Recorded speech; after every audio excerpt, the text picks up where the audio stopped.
An influential king of the Zulus, Shaka Zulu will forever be synonymous with the Zulu people. Coming from a complicated childhood and reveling in an intense adulthood, Shaka expanded the Zulu kingdom while leaving a trail of blood within its confines. As history would tell us, Shaka eventually was killed by family. His brothers, who on numerous occasions plotted to kill Shaka, eventually stabbed Shaka to death, thus paving a new path for the Zulu kingdom until it got annexed by the British Empire. However, we have to wonder, what if Shaka was able to evade the assassination attempts by his brothers? What would the Zulu kingdom look like, and how would this relationship have been with the English and the Boers? That is what we'll discuss today on Africa Assemble. By the way, be a friend and subscribe, click the notification button to never miss our videos, and like this video to help us make more content you love about our amazing continent. Let's dive in. Assuming there is someone watching who does not know who Shaka Zulu was, the son of King Senzangakona Kajamawas was considered illegitimate and was sent into exile with his mother. Enduring a tough life, Shaka would eventually be given an army by his mentor, Digiswayo, and take over his father's clan. Shortly after, Shaka became a chief of the Zulu clan.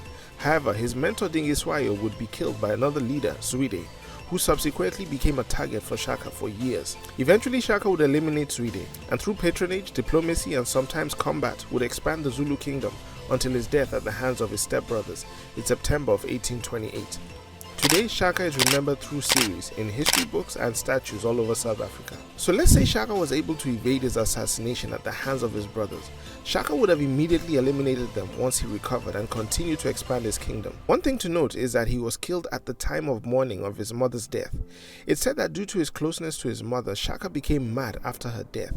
He would kill people he believed did not mourn enough. He prevented people from farming.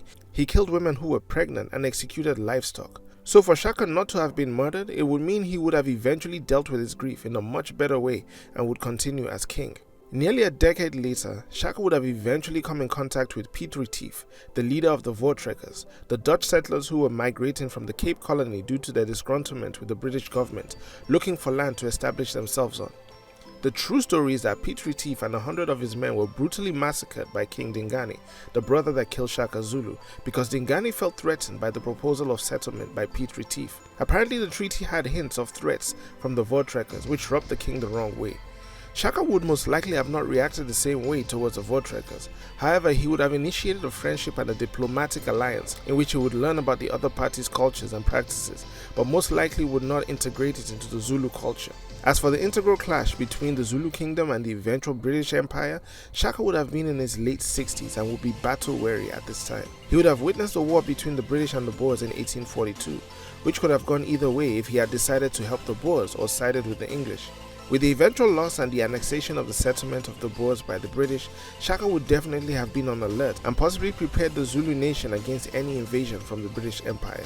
With the discovery of diamonds in the 1860s, Shaka would have been much older. However, if he had not already attacked the British Empire, he definitely would have at this point, understanding the emergence of foreign settlers. Before he died, Shaka was intrigued by the technology of the foreigners. However, he maintained the idea that the Zulu way was superior.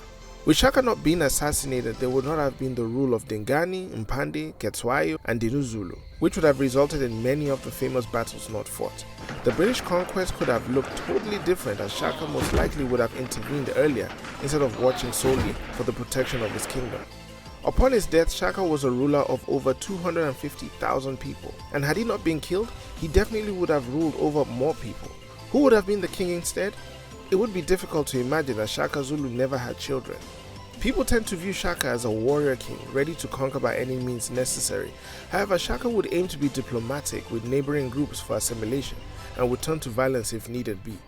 His violent nature is always presented before his other character traits because of his military mindset, and this would have been more profound had he been introduced to other weapons used in warfare. When introduced to guns, Shaka argued that the time a gunman would use to reload his rifle would always be inferior to the time a Zulu warrior could come in and attack the gunman. However, after witnessing some battles, Shaka would have changed his mind or found a way to counter the reloading time. An event that's usually pinned on the actions of Shaka Zulu was Umfekani, also known as the Crushing. It was a period in which tribes would flee from bigger groups and oppress other groups nearby, or conquer new lands in a chain reaction caused by Shaka's military expansion. This resulted in barren lands and displacement.